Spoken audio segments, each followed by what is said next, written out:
की आवाज आ रही है।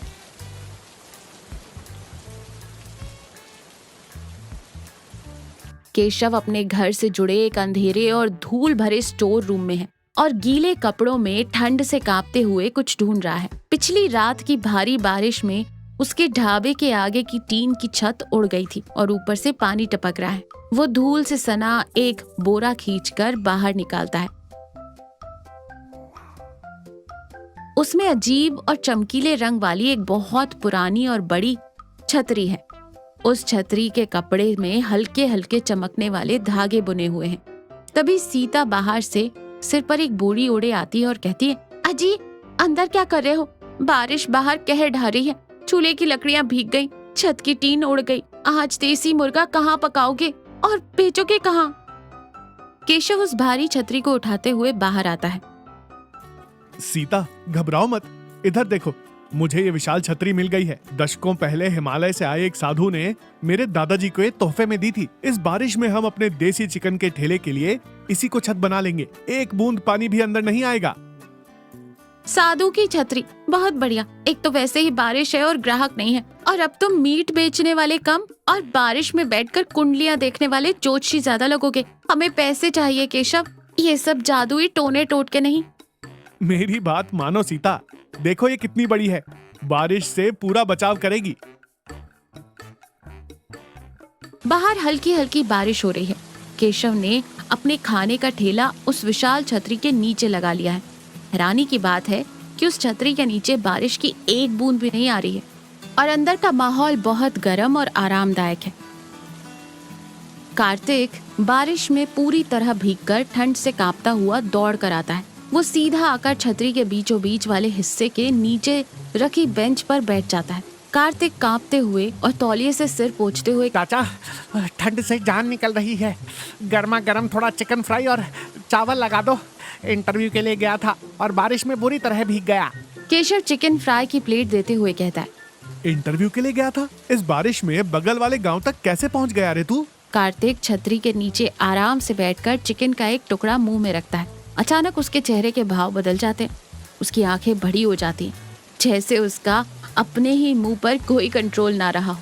सच कहूँ तो नहीं गया चाचा, मैं अपने गांव का बस स्टैंड भी पार नहीं किया। मुझे एक खंडहर हो चुका पंचायत ऑफिस दिखा, मैं उसी में घुस गया और 4 घंटे तक मजे से सोया। मुझे इंटरव्यू के नाम से ही डर लगता है। मुझे लगता है कि मुझ में दिमाग ही नहीं है। ऊपर से इस बारिश में बस पकड़ने की मेरी हिम्मत ही नहीं हुई, इसलिए मैं बिजी दिखने के लिए ऐसे झूठ बोलता रहता हूँ। केशव और सीता पूरी तरह से चौंक कर उसी की तरफ देख रहे हैं।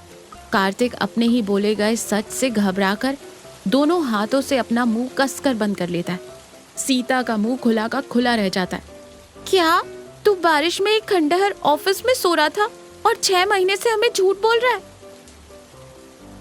कार्तिक हाथों के पीछे से ही बोलने की कोशिश करता है, लेकिन सच अपने आप बाहर आने लगता है। हाँ, और परसों बारिश में ताश खेलने के लिए मैंने गल्ले में से 100 रुपए भी चुराए थे। कार्तिक बेंच से झटके से उठता है और छतरी के नीचे से भागकर बारिश में चला जाता है। ठंडी बारिश की बूंदें पड़ते ही वो रुक जाता है, हांफता है और कंफ्यूज होकर देखता है। मेरा मतलब है बारिश की वजह से इंटरव्यू कैंसिल हो गया। हाँ, कैंसिल। और वो घबराकर बारिश में वहीं से भाग जाता है।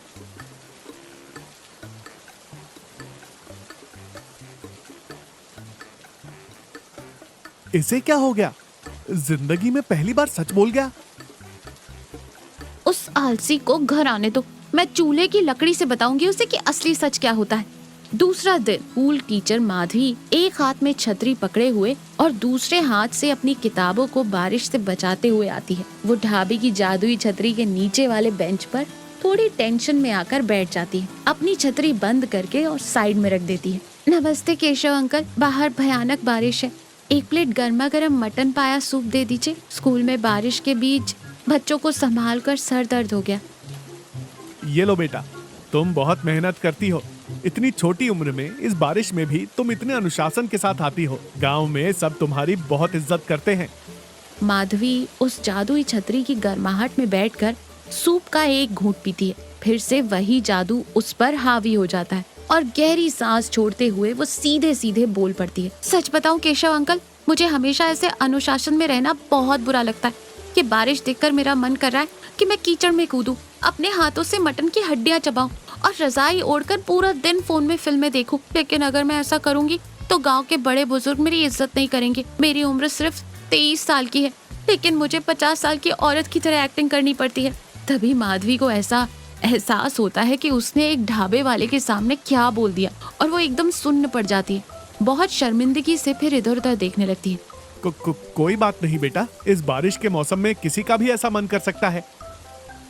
माधवी झटके से खड़ी होकर छतरी के नीचे से बाहर बारिश में आती है। मैं तो बस मजाक कर रही थी। अनुशासन ही मेरी जान है, गणित ही मेरा जीवन है। और बारिश में ही बहुत तेज कदमों से चलते हुए वहां से भाग जाती है। सीता, एक बार इधर आना। सीता बारिश में भीगते हुए दौड़ कर आती है और छतरी के नीचे पहुंचती है। अब क्या हो गया? बारिश में भी ऐसे क्यों चिल्ला रहे हो? यहाँ बैठो, जरा ये देसी मुर्गे की ग्रेवी चक्कर बताओ, नमक ठीक है या नहीं? सीता छतरी के नीचे बैठते हुए अपने कपड़े पोंछते हुए कहती है, मेरे पास फालतू समय नहीं है, अभी बर्तन भी मांजने हैं। केशव को चुप कराने के लिए वो ग्रेवी की एक बूंद चखती है। जादू उस पर भी असर करता है। सीता अचानक शांत हो जाती है, केशव की तरफ प्यार से देखती है। लेकिन सच कहूँ तो तुम्हारे साथ ये सब काम करने में मुझे कोई परेशानी नहीं है। बारिश आती है तो मुझे डर लगता है कि घर का खर्च कैसे चलेगा। हमारी गरीबी देखकर मुझे घबराहट होती है और इसीलिए मैं पूरा दिन तुम पर चिल्लाती रहती हूँ केशव। लेकिन सच तो ये है कि इस दुनिया में तुमसे अच्छा इंसान कोई नहीं है और इस बारिश में तुम्हारे हाथ का बना ये देसी मुर्गा मेरी जिंदगी का सबसे बड़ा अमृत है। कोई करोड़पति भी आकर मुझे मांगे तो भी मैं तुम्हें नहीं छोड़ सकती। सीधा शौक में अपनी आंखें बड़ी कर लेती है और तुरंत अपना मुंह बंद कर लेती है। केशव की आंखों में खुशी के आंसू आ जाते। क्या तुम सच कह रही हो सीता? तुम तो हमेशा ताना मारती हो कि मेरे चिकन में मसाले कम और पानी ज्यादा होता है। सीता छतरी के नीचे से कूदकर बारिश में चली जाती है, लेकिन फिर से अपना रेगुलर गुस्से वाला चेहरा बनाकर कहती है, मुझे लगता है ठंड में मैं पागल हो गई हूँ। मेरा दिमाग काम नहीं कर रहा। मैंने तुम्हें कुछ कह दिया तो हवा में उड़ने की जरूरत नहीं है। ये इस छतरी का कमाल है सीता, ये साधु की छतरी है। इसके नीचे बैठकर जो भी बोलता है वो 16 आने सच ही बात बोलता है। रात का समय, बाहर बारिश रुक गई है लेकिन ठंडी हवा चल रही है। केशव और सीता बरामदे में खटिया पर बैठे। यहाँ कोई जादू नहीं है, बस सामान्य बातचीत हो रही है। ये तो बहुत खतरनाक है केशव। अगर लोग बारिश में बचने के लिए हमारे ढाबे पर आएंगे और अपने सारे राज उगल देंगे तो गांव में तो दंगे हो जाएंगे।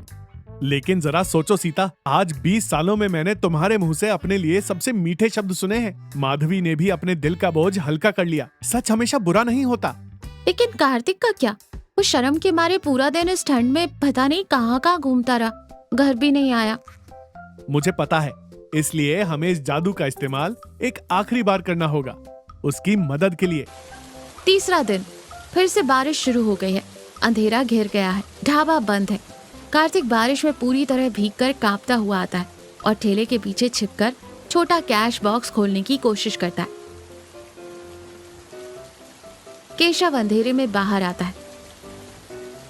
तुम्हें चोरी करने की जरूरत नहीं है कार्तिक। अगर तुम्हें शहर भागने के लिए सच में पैसे चाहिए तो मैं खुद तुम्हें दे दूंगा।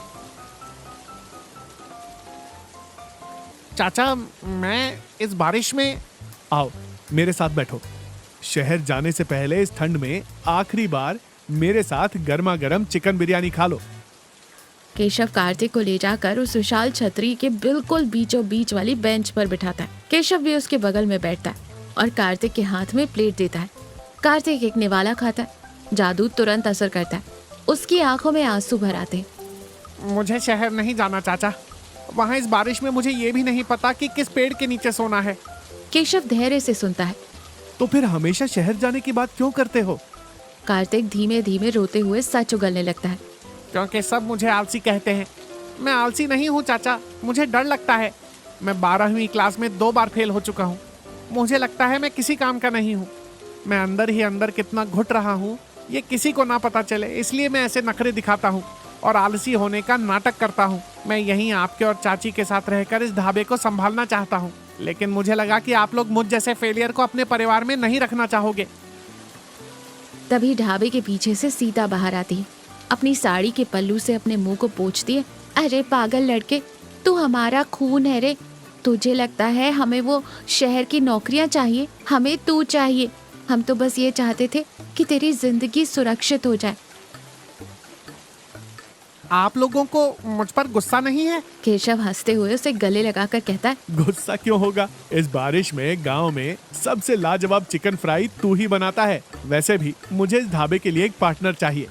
अब मेरी उम्र हो रही है ना। बाहर मूसलाधार बारिश हो रही है, लेकिन वो तीनों उस जादुई छतरी की सुरक्षा में और गर्म छाव में रोते हुए एक दूसरे को प्यार से गले लगा रहे हैं। बारिश कम हो गई है, हल्की फुल्की फुहारें पड़ रही हैं और मौसम बहुत सुहावना है। ढाबे पर अच्छी खासी रौनक है। चिकन और मटन करी की खुशबू महक रही है। विशाल छतरी वहीं पर है, बारिश से बचाते हुए बहुत खूबसूरत लग रही है। लेकिन केशव ने उस छतरी के किनारों को मोड़कर अंदर एक रस्सी से बांध दिया है, जिससे वो बारिश से तो बचाती है, लेकिन अब कोई भी सीधे उस जादुई केंद्र के नीचे नहीं बैठ सकता।